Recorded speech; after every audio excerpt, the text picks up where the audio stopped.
lição 162 do livro Palavras de Vida Eterna, do Chico Xavier, pelo Espírito Emmanuel. Essa lição 162 tem o título de Tende fé em Deus. E Jesus, respondendo, disse-lhes: Tende fé em Deus. São palavras de Jesus, segundo Marcos, no capítulo 11, versículo 12.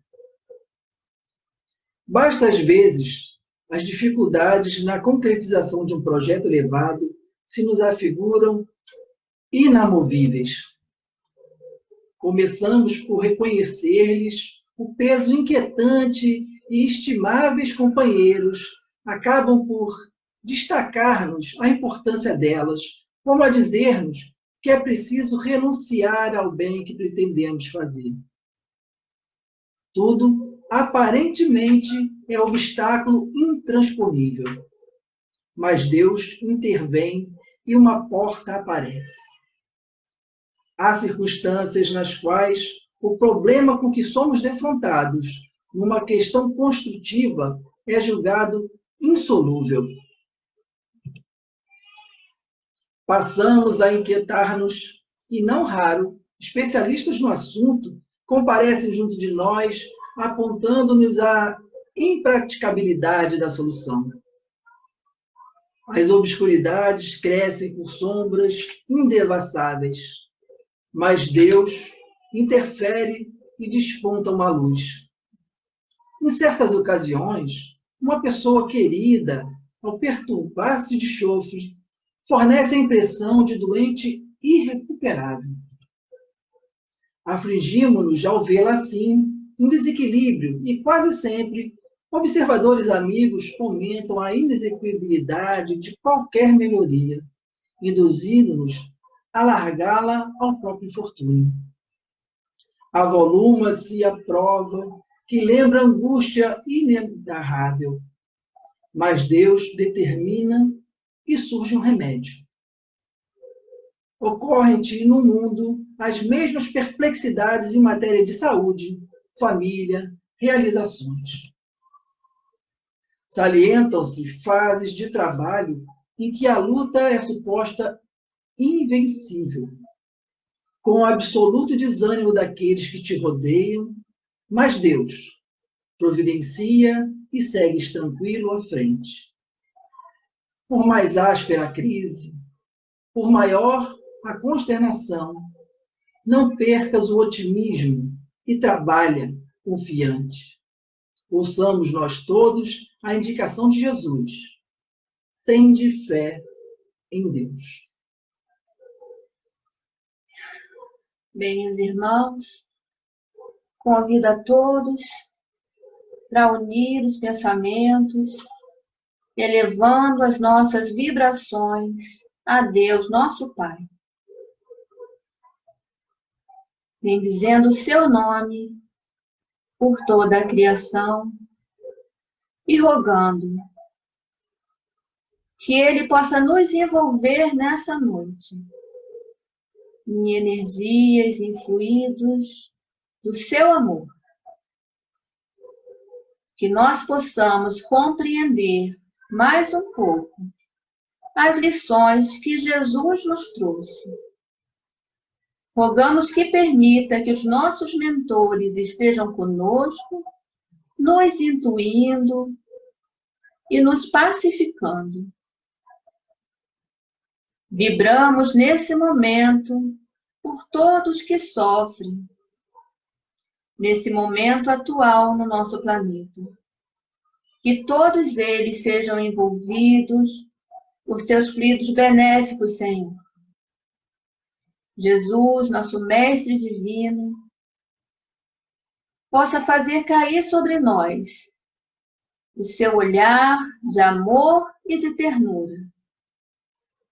E que nós possamos seguir os seus passos, seguir o caminho apontado por Ele, com muita coragem, com muito ânimo, desenvolvendo em nós o nosso amor, a nossa caridade.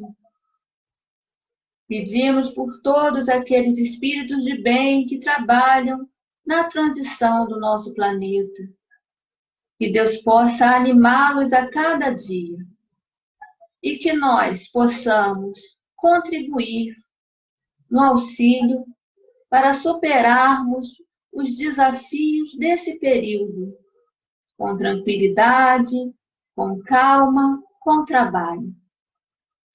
Em seu nome, meu Deus, em nome de Jesus, nosso Mestre, e em nome da espiritualidade bendita que coordena esse trabalho.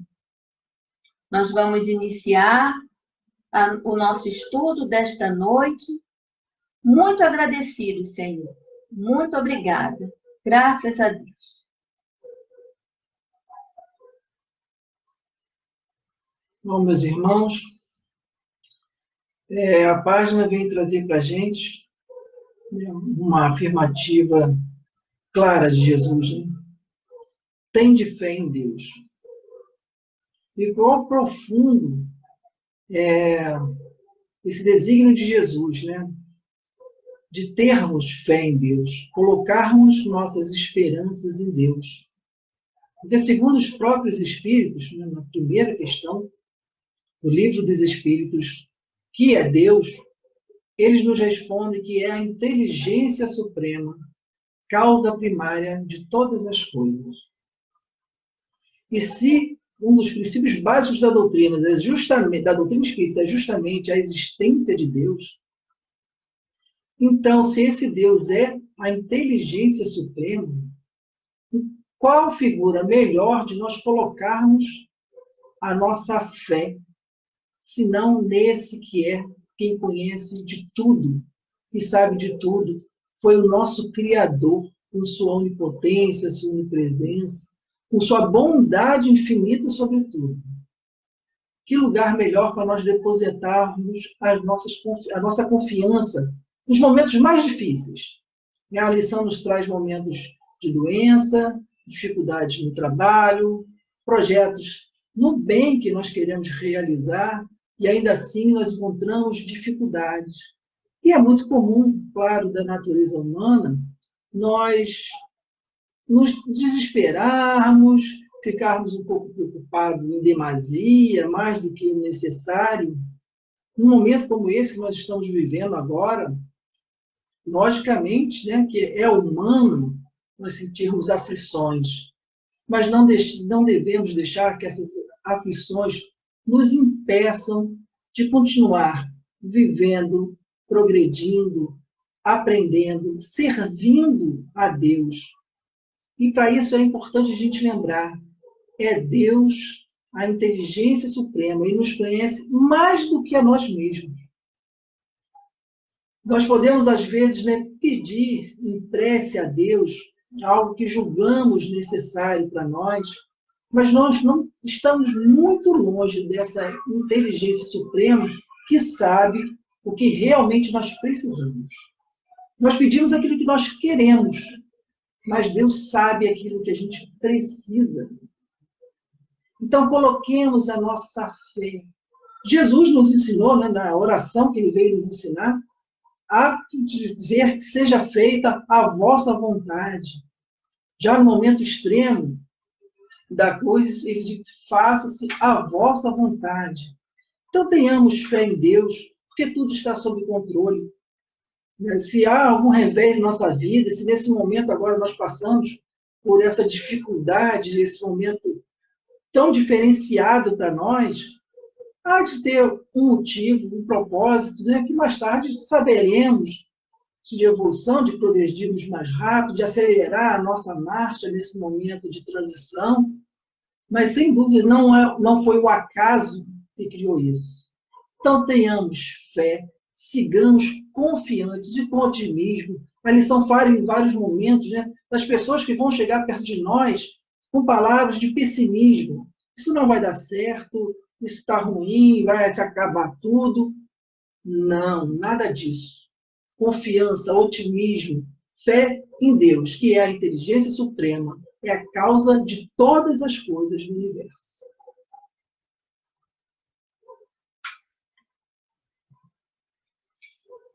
E hoje nós estamos aqui para falar de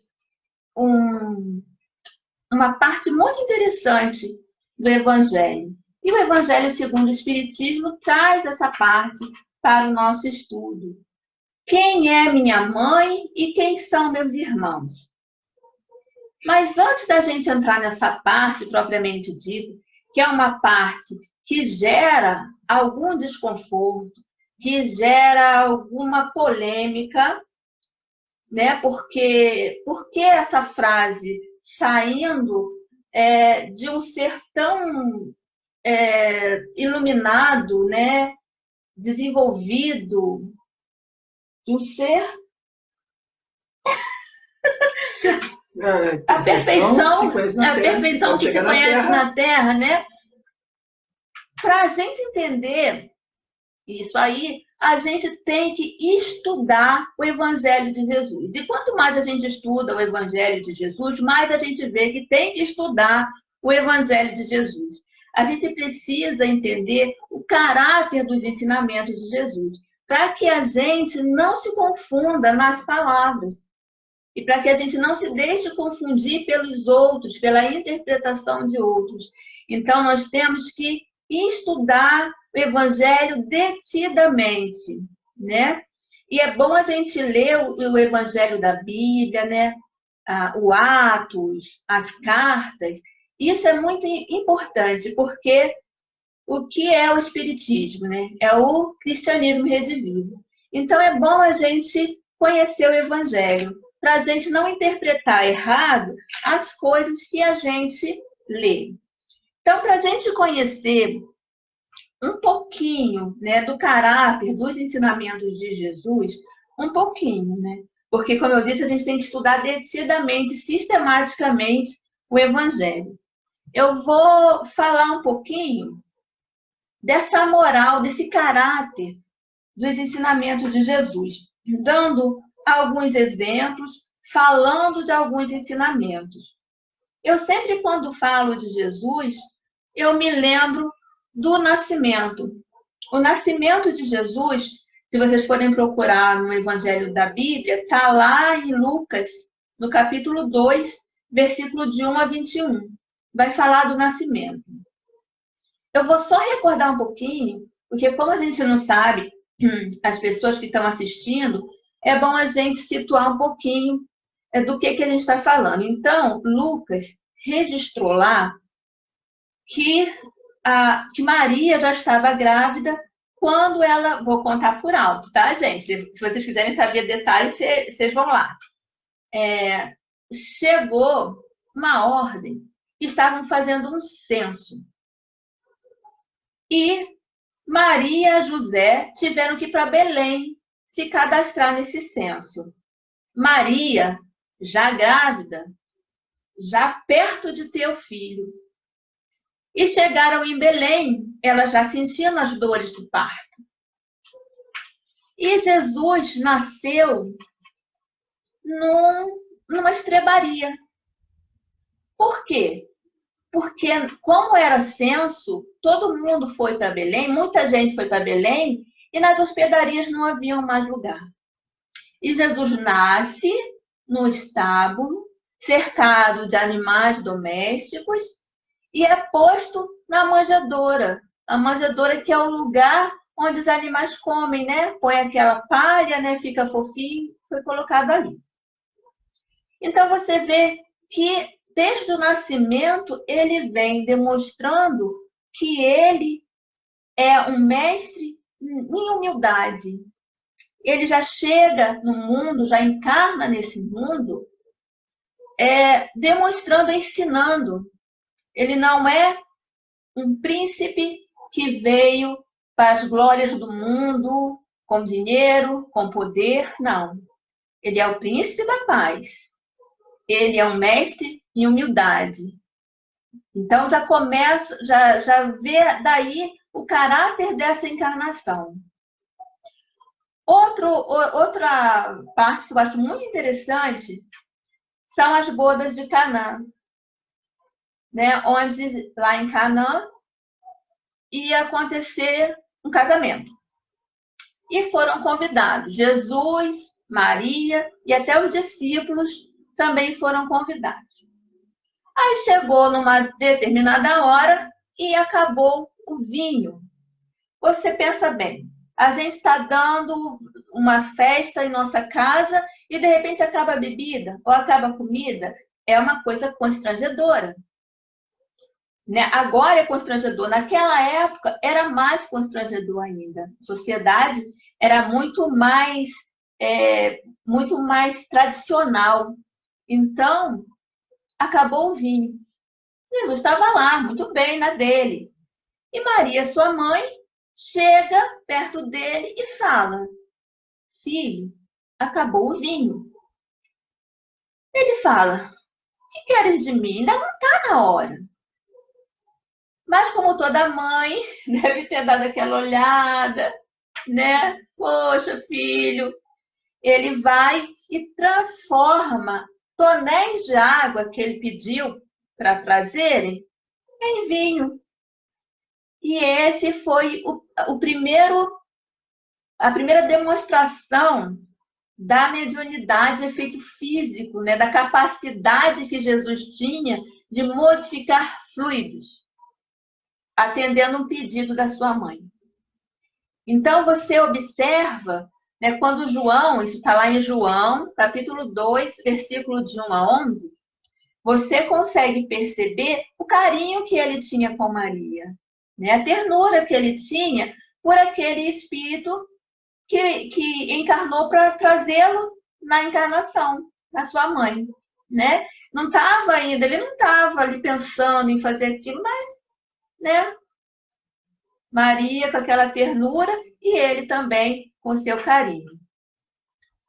Outros pedaços do Evangelho que eu acho interessante para a gente entender o caráter dos ensinamentos de Jesus são as parábolas. As parábolas são historinhas que Jesus contava para que as pessoas que estavam seguindo ele pudessem entender os seus ensinamentos. E tem duas que eu escolhi para a gente entrar nesse campo do caráter de Jesus. Uma delas é o bom samaritano. O bom samaritano, acontece o seguinte: um vendedor de especiarias, ele ia por um caminho. Por esse mesmo caminho, saíram também um sacerdote, um doutor da lei e um samaritano. Quem eram os samaritanos? Os samaritanos eram um povo que os judeus não gostavam, desdenhavam, não queriam nem falar porque ficariam impuros. Então contou Jesus que esse vendedor de especiarias vinha descendo no caminho para Jericó e foi assaltado. Assaltaram, bateram nele, deixaram ele lá deitado, muito ferido, sem nada. Bem, pelo mesmo caminho, como eu disse, vinham 3 pessoas. Vinha um sacerdote, olhou e falou assim: opa, não vou mexer não, porque eu posso ficar impuro, então não vou mexer. Foi embora, deixou ali. Passou então o doutor da lei. Olhou, se penalizou, mas ele estava com pressa para chegar no seu compromisso. Foi-se embora. O samaritano passou, olhou, se apiedou, cuidou, levou para a hospedaria, pagou tudo que ia ficar na conta dele, e ainda falou: eu vou e na volta, se ficar alguma dívida, eu pago. E Jesus termina esse ensinamento perguntando: quem foi o próximo, né? Quem foi o amigo? Foi o que conhecia a lei? Foi o que conhecia a religião? Ou foi o samaritano? Não teve como as pessoas não entenderem que o samaritano tinha sido próximo, o samaritano tinha sido amigo. Então, aí ele ensina para a gente que os rótulos, os nomes, pouco importa. O que importa são as atitudes. O que importa é o caráter da pessoa, são as suas ações. né? Então, olha como a gente vai descobrindo, né? A gente vai entendendo o caráter dos ensinamentos de Jesus. Outra parábola que eu gosto muito é do filho pródigo. É o filho pródigo. O filho pródigo é aquela historinha que tinha um dono de fazenda com 2 filhos. Vou contar rapidinho, só para a gente ver como que Jesus queria ensinar para a gente profundamente mudança no nosso íntimo. Então, era um senhor de uma fazenda, tinha 2 filhos. Um filho falou para ele que queria ir embora, que queria os seus bens. Ele queria os seus bens, queria a sua parte. O pai repartiu, deu a parte dele. Pouco tempo depois, ele foi embora. Ele foi embora, gastou tudo, se deu mal, acabou tendo que trabalhar para os outros, comer comida de porco. É uma história assim, se vocês quiserem ver, está lá em Lucas, no capítulo 15, versículos de 11 a 32. E aí ele, naquela situação, pensa, poxa vida, lá na casa do meu pai, até os servos tinham comida, tinham boa comida, vou voltar para lá. Pelo menos me deixar comer com os servos, ele vai deixar. E ele foi para casa. Voltando para casa, quando o pai viu, ficou numa felicidade e mandou fazer festa e abraçou. Aí conta na parábola que ele dá o anel, que ele faz isso, que ele faz aquilo. Porque aquele filho que para ele estava morto retornou à vida. O filho que tinha ficado lá estranha um pouco, mas o pai explica para ele: você está sempre comigo. E tudo que é meu também te pertence. Mas esse meu filho estava perdido. Esse meu filho estava morto para mim. E ele retornou.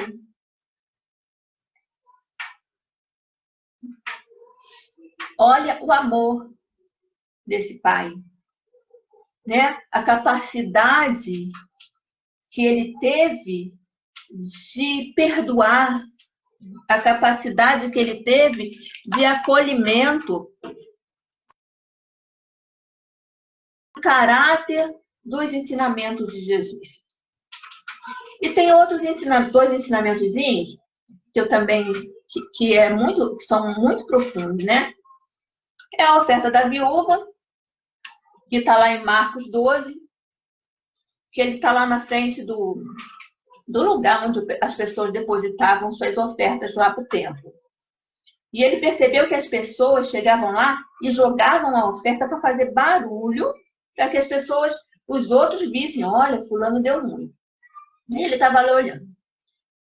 E ele parou o olho numa senhora, numa viúva, que botou lá 3 moedinhas, se eu não me engano, 2 ou 3 moedinhas. Botou lá. E Jesus fala para os seus amigos: olha, ela foi a que doou mais. Foi ela que fez o sacrifício. Ela tirou do que era dela, do que ela tinha, do que vai fazer falta para ela. Os outros estavam lá botando dinheiro que sobrava. Então ele dá ali um ensinamento de sacrifício, né? O sacrifício é que faz feliz a Deus. Aquele que você faz, aquele sacrifício do seu coração, né? Não é as sobras. Então, mais ensinamentos que mostram um pouco do caráter desse nosso mestre, desse nosso Senhor Jesus. E um último que eu gostaria de falar, estou falando rapidamente, gente, depois corre lá no Evangelho, vale muito a pena a leitura, a gente conhecer um pouquinho o nosso mestre. Um último que a maioria das pessoas fala, nossa, esse é impossível, que é amar os inimigos. Está lá em Mateus. Mateus, no capítulo 5, versículo de 43 a 48, Jesus vai falar assim: vocês têm ouvido que vocês precisam amar os seus amigos, fazer tudo para aqueles com os quais vocês convivem. Eu vos digo, amai os seus inimigos, Ajuda, perdoa aqueles que vos fazem mal. É numa parte que antes até ele fala assim, se te pedirem a capa, dê também a túnica. Se pedir para você andar 1000 passos, ande 2000. E aí, mais abaixo, ele fala, amar os inimigos. Orar por aqueles que te fazem mal. Porque você é responsável pelos seus sentimentos. E ele está ensinando a gente que nós não podemos ter sentimentos ruins por ninguém. Né? A gente não pode desprezar ninguém, a gente não pode humilhar ninguém, a gente não pode desdenhar ninguém. Se a gente tem que amar aos inimigos. Então, isso foi um pouquinho, tá? Para que a gente conseguisse entrar um pouco nesse campo do caráter de Jesus, para a gente vir a entender o que vem agora, né? Que a gente vai entrar mesmo nessa parte periclitante do Evangelho de Jesus. No Evangelho segundo o Espiritismo, né, precisava dessa base dos ensinos morais, né, as bases morais dos ensinos de Jesus, para compreender esses itens que nós vamos estudar, porque senão vai parecer meio estranho o que Jesus responde, né, nesse item que tem como título Quem é minha mãe e quem são os meus irmãos? Então, esse item que está lá é o capítulo 14, dos itens 5 a 7 do Evangelho segundo o Espiritismo. No item 5, vem dizendo assim: E tendo vindo para casa, reuniu-se aí tão grande multidão que eles nem sequer podiam fazer a sua refeição. Sabendo disso, vieram seus parentes para se apoderarem dele, pois diziam que perdera o espírito. Essa passagem se dá, olhando lá na Bíblia, quando Jesus havia acabado, inclusive, de citar a passagem onde o diziam, né? Se ele faz essas maravilhas, se ele faz esses milagres, é em nome de Beelzebul. Isso é o Satanás obrando através dele. E Jesus, então, os faz refletir, né? Como pode Satanás expulsar Satanás? E vem aquele ensinamento da casa que se divide, vai ruir, vai cair. Então, havia esse sentimento, ou esse pensamento, né, de que Jesus estava possuído pelo demônio. E é um pensamento que viria mas comungado pela própria família. Quando diz que ele perdera o espírito, né, ele estava alucinado, não estava mais de posse da sua sanidade.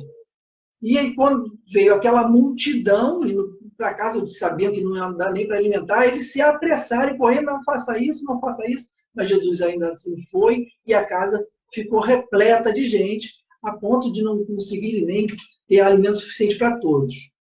Então, seguindo, vem dizendo: entretanto, tendo vindo sua mãe e seus irmãos, e conservando-se do lado de fora, mandaram chamá-lo.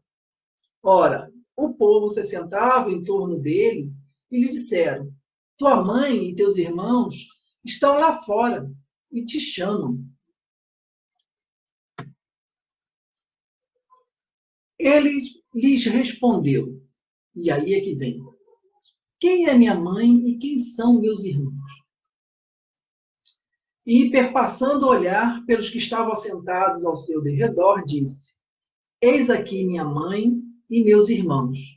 Pois todo aquele que faz a vontade de Deus, esse é meu irmão, minha irmã e minha mãe. São registrados, né, em Marcos, no capítulo 3, os versículos 20, 21 e 31 a 35, e em Mateus, capítulo 12, versículos 46 a 50. Então, aí já começa a haver um estranhamento.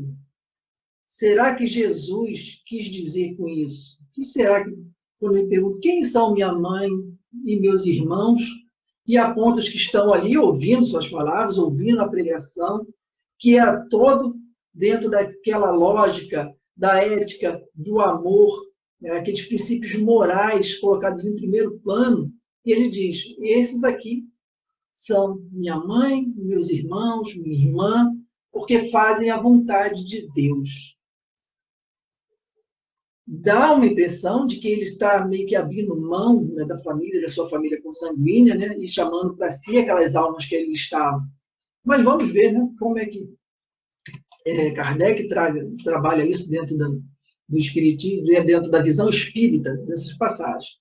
Então, no item 6 vai dizer assim: singulares parecem algumas palavras de Jesus, por contrastarem com a sua bondade e sua inalterável benevolência para com todos. Os incrédulos não deixaram de tirar daí uma arma, pretendendo que ele se contradizia. Fato, porém, irrecusável é que sua doutrina tem por base principal, pedra angular, a lei de amor e de caridade. Então, tentaram fazer disso. Olha, Jesus está falando uma coisa, ele está abandonando a família, né, enquanto prega o amor, enquanto prega a benevolência. Bom, e aí por isso a importância, né, da parte dessa Mara ressaltar algumas das passagens poucas de Jesus, algumas poucas, só para deixar bem claro o que era importante para Jesus.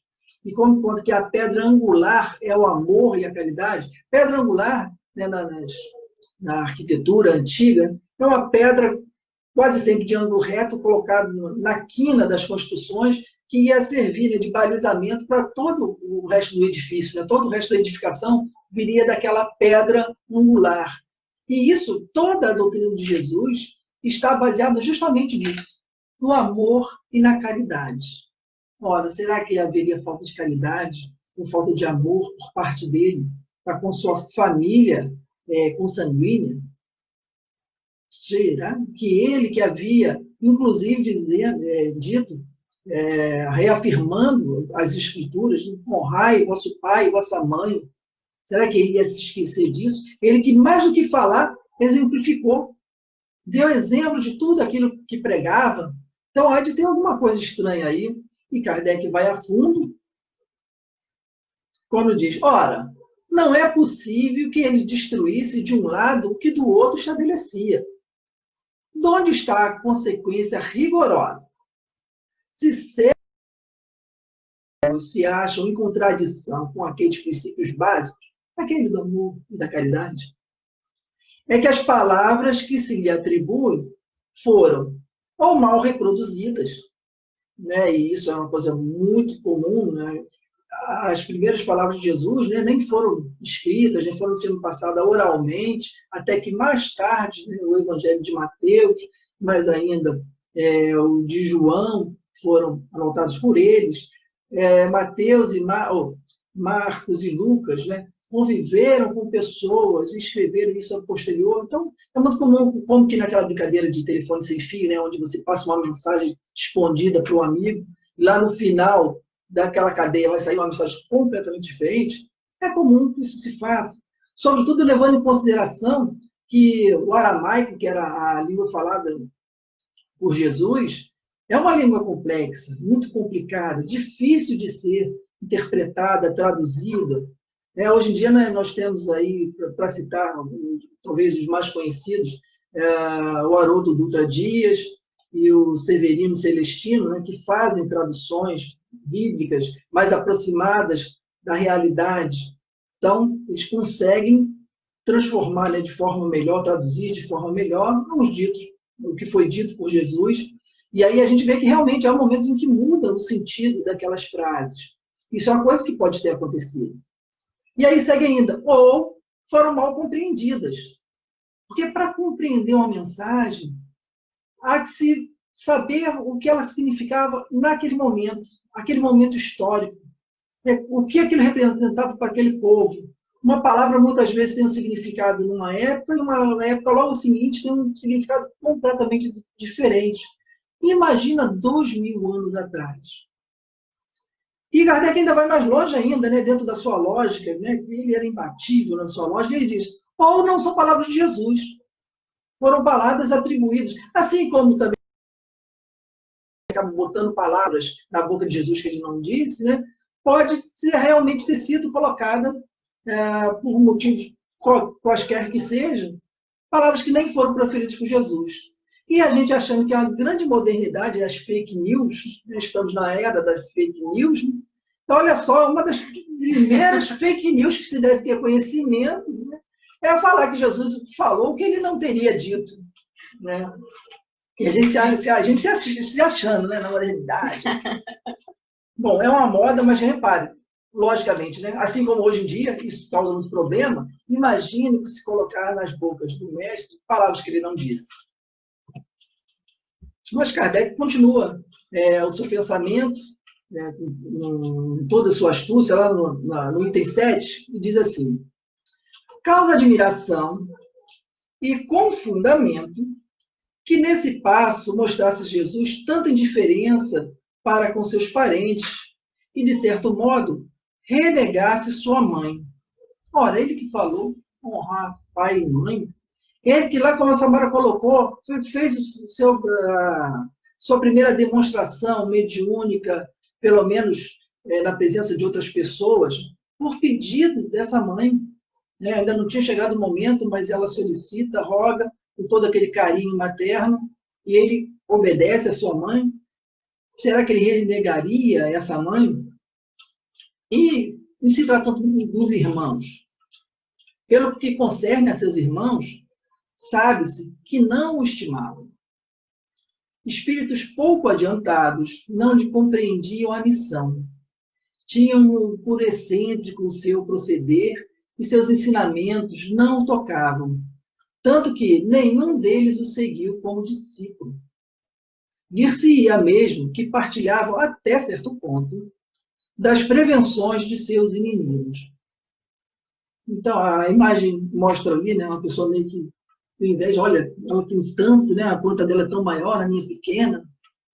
Ora, era a caridade e o amor de Jesus, né, esse espírito tão evoluído, porque seus irmãos não eram, nem não compreendiam aquela mensagem, né? Achavam que ele tinha perdido o espírito, estava fora da sua razão, não conseguiam entender o que era aquilo, o que era se doar para pessoas que ele não conhecia, para doentes, para os pobres, para os enfermos, nos desvalidos da sorte, tanta gente que ele nem conhecia e vinha procurar, ele se entregava de corpo e alma.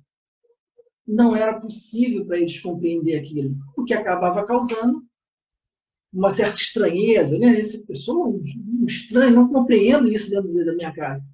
Imagina, gente, é tão humano, né? O sentimento da inveja, do ciúme, e um irmão que era procurado por tantas pessoas, japoneses não conseguirem entrar na casa, eles ficavam do lado de fora. Então, não é de se estranhar, né, esse sentimento humano presente em espíritos que não estavam tão adiantados, evidentemente, quanto o mestre, e até não tão adiantados quanto muitos dos seguidores do mestre, e como diz lá no Evangelho, eles sequer o seguiram. O que é fato, em suma, é que os acolhiam mais como um estranho do que como um irmão, quando aparecia a família. João diz positivamente, lá no capítulo 7, no versículo 5 do Evangelho de João, ele diz que eles não lhe davam crédito. Em uma outra versão, diz, com efeito, nem seus irmãos acreditavam nele. Os irmãos de Jesus não acreditavam em Jesus. Tantas outras pessoas não faziam, né? Então, por isso, Jesus, né, quando os separa da família, dizendo que esses aqui que são meus irmãos, é porque comungam o mesmo ideal, as mesmas ideias, fazem a vontade do Pai, que é o amor e a caridade. Se aqueles irmãos não praticavam o amor e a caridade, estariam mais distantes do Mestre. E dando sequência, e a explicação, inclusive, quanto à questão da mãe, de renegar a própria mãe. Quanto à sua mãe, ninguém ousaria contestar a ternura que lhe dedicava. Deve-se, entretanto, convir igualmente em que também ela não fazia ideia muito exata da missão do filho, pois não se vê que lhe tenha seguido os ensinos, nem dado testemunho dele, como fez João Batista. O que nela predominava era a solicitude maternal. Supor que ele haja renegado sua mãe fora desconhecer-lhe o caráter. Semelhante ideia não poderia encontrar guarida naquele que disse: honrai a vosso pai e a vossa mãe. Então, se a gente conhece a doutrina moral do Cristo, a gente sabe que ele não renegou a mãe. O que ele não perdia era o ensejo de ensinar. Qualquer motivo era motivo para ele ensinar. Ele sabia que tinha pouco tempo e muita coisa para ensinar. Nós estávamos ainda cruz para alguns de seus ensinamentos e ele não poderia desperdiçar chance alguma. Cada uma das palavras que ele efetivamente proferiu tinha uma razão de ser, tinha um significado, queria passar um ensinamento. Então ele se viu diante daquela situação e ensinou alguma coisa que nós vamos ver um pouco mais adiante. Necessário, pois, se faz procurar outro sentido para suas palavras, quase sempre envoltas no véu da forma alegórica. Alegorias para que nós mesmos pudéssemos entender, compreender esses ensinamentos. Ele, em nenhuma ocasião, desprezava de dar um ensino. Aproveitou, portanto, a que se deparou com a chegada da sua família para precisar a diferença da existência entre a parentela corporal e a parentela espiritual. Isso é o que ele queria demonstrar. É um outro estudo que vai ficar para outra vez, mas só para a gente já ter uma ideia, né? Não são os laços da consanguinidade os verdadeiros laços da família, e sim os da simpatia e da comunhão de ideias, os quais prendem os espíritos antes, durante e depois da sua encarnação. Então, dessa forma, numa família consanguínea, a gente pode ter, sim, espíritos simpáticos ligados por relações anteriores, de outras encarnações, mas também é muito comum que ali estejam afastados de si por antipatias também anteriores, espíritos que vêm para reajustar um ajuste de contas do passado, diferindo daqueles que, independente dos lados consanguíneos, comungam com nós em nossas ideias, né, em nosso afã de melhoria, de seguir a palavra de Deus, que foi o que Jesus quis explicar-nos. Esses aqui são meus irmãos, esses aqui são minhas irmãs, porque fazem a vontade do Pai. E nós temos alguns exemplos disso em livros que a Samara vai passar para a gente. Então, para a gente perceber como é importante a gente entender todos os ensinamentos de Jesus, a gente buscou em outros 2 livros que explicam, que falam sobre esse pedaço. Justamente porque a polêmica não pode atrapalhar o entendimento do Evangelho de Jesus. Então, no livro Consolador, foi escrito por Chico Xavier, pelo Espírito Emmanuel, lá no item 342, a gente vai ver a pergunta: quem é minha mãe, quem são meus irmãos? É um incitamento à edificação da fraternidade universal? E aí a resposta: o Senhor referia-se à precariedade dos laços de sangue.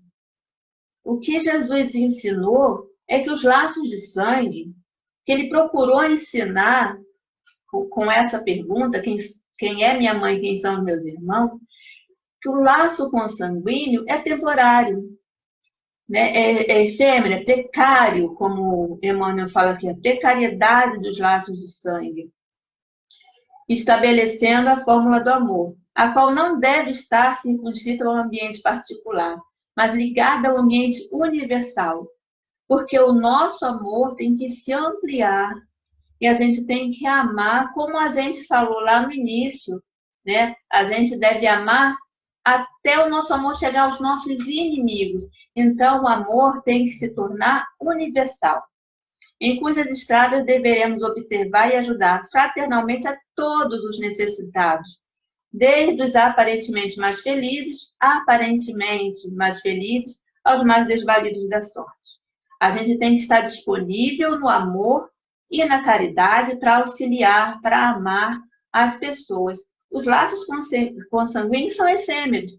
Como o Rafael falou, eu posso vir numa família com espíritos afins ou não, né? Para trabalhar o quê? Para rever o quê? Para aprender o quê? Né? É efêmero esse laço. A gente não sabe na próxima encarnação a gente vai vir com quais espíritos. Então, o nosso amor tem que ser um amor que se direcione para toda a criação, né? E essa foi uma oportunidade que Jesus viu de ensinar isso. Porque Jesus, ele não perdia uma oportunidade de ensinar, né?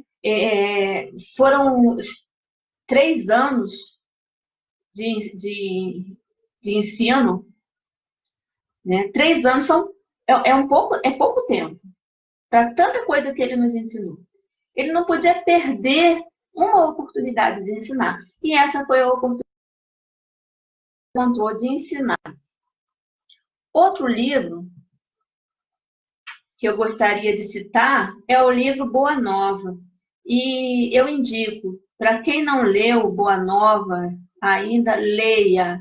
É um livro que, nossa, enquanto você está lendo, você se sente fluidicamente diferente, né? Porque são histórias do Evangelho de Jesus contadas com um carinho, com uma ternura, né? Muito, muito grande. É um livro também escrito por Chico Xavier, pelo espírito Humberto de Campos. E conta que Jesus tinha ensinado, eu escrevi só uma parte do texto, Jesus tinha ensinado, né, já tinha se despedido da multidão, e ele foi com um dos seus discípulos, que fez a seguinte pergunta, meio que sem graça, meio sem saber se devia, se não devia.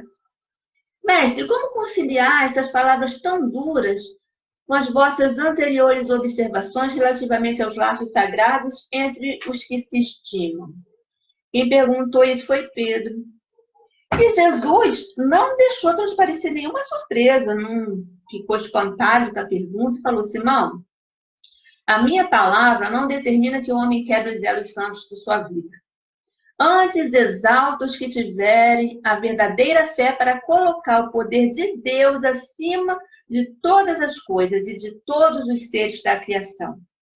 Não constitui o amor dos pais uma lembrança da vontade permanente de Deus? Não representa o afeto dos filhos um suave perfume do coração? Então, Jesus fala para Pedro, que também estranhou algumas palavras mais enérgicas, como que ele ia conciliar aquilo com todo o amor? E Jesus, com muita simplicidade, explica, eu não falei que é para você não amar. Eu falei que é para você colocar o seu amor e a sua relação a Deus como base da sua vida. Porque se você conseguir fazer isso, os seus outros relacionamentos vão estar equilibrados. Tenho dado aos meus discípulos o título de amigo, olha só, é o maior de todos. O Evangelho, continuou o mestre, o apóstolo ali ouvindo atentamente, não pode condenar os laços de família, mas coloca acima deles o laço indestrutível da paternidade de Deus. Então, acima dos nossos laços está a paternidade de Deus. Acima da obediência que nós temos na nossa vida, está a obediência que a gente tem que ter a Deus. E sim, gente, né? É difícil a gente entender, mas é sim. A nossa obediência primeira tem que ser obediência a Deus. Não é verdade? É uma coisa que é uma frase que pode causar uma certa estranheza, ué. Mas então, se a minha mãe está contrária às leis de Deus, está ferindo as leis de Deus, nossa primeira obediência é a Deus. O reino do céu no coração deve ser tema central de nossa vida. Tudo mais é acessório. A família no mundo está igualmente subordinada aos imperativos dessa edificação. Já pensaste, Pedro, no supremo sacrifício de renunciar? Porque algumas vezes a gente não tem que renunciar. E renunciar, sim, muitas vezes, à família, a um convívio que você possa ter com a família, mas é meu dia de fazer, né? É meu dia de fazer tal trabalho, é meu dia de estar no estudo. É aquela renúncia de ir a alguns lugares que os parentes vão e já não me faz bem, né? É aquela renúncia de estar sempre bem com os parentes, já que você recusa tantos convites. É uma renúncia também, né? E olha só o que ele fala: supremo sacrifício de renunciar. Às vezes a gente tem que renunciar à nossa família para obedecer aquilo que a gente já consegue. E olha que nós somos filhos ainda muito desobedientes, né? Deus é um pai muito amoroso, muito misericordioso, entende muito a nossa pequenez, entende muito, né, a nossa pouca evolução. Mas a gente, no que a gente já consegue, a gente já escuta aquela crítica e muitas vezes, algumas vezes, tem força para renunciar, né? E é disso que Jesus vem falando quando ele ensina que os laços familiares, os laços consanguíneos são efêmeros, porque ele vai falar a verdade. E a verdade é que a paternidade de Deus tem que ser central em nossas vidas. As leis de Deus e a obediência às leis de Deus tem que ser central em nossas vidas. Bom, a gente chega assim no final da nossa palestra, né, do nosso estudo. Eu queria falar para as pessoas que entraram depois que nós tivemos um problema, não entrava o nosso ao vivo, depois da gente ficar o dia inteiro testando, mas depois, né, com alguns minutos de atraso, a gente conseguiu, graças a Deus, a gente conseguiu entrar para fazer esse estudo com vocês. Só que no início, o Rafael tinha tocado um pouquinho de violão para a gente, e a gente depois fez leu a página. Eu queria pedir se ele podia tocar um pouquinho. Sim, sim, mas eu recebi aqui. Ah. É que eu sou obediente também. Ele vai tocar e eu faço a prece. Ele vai tocar e a gente faz a prece para finalizar, agradecendo muito a companhia de vocês. Sei como é que vai ser o som, estava tudo preparado para um som aqui diferente, vamos ver.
E assim, Deus nosso Pai, agradecemos por essa oportunidade de estudo.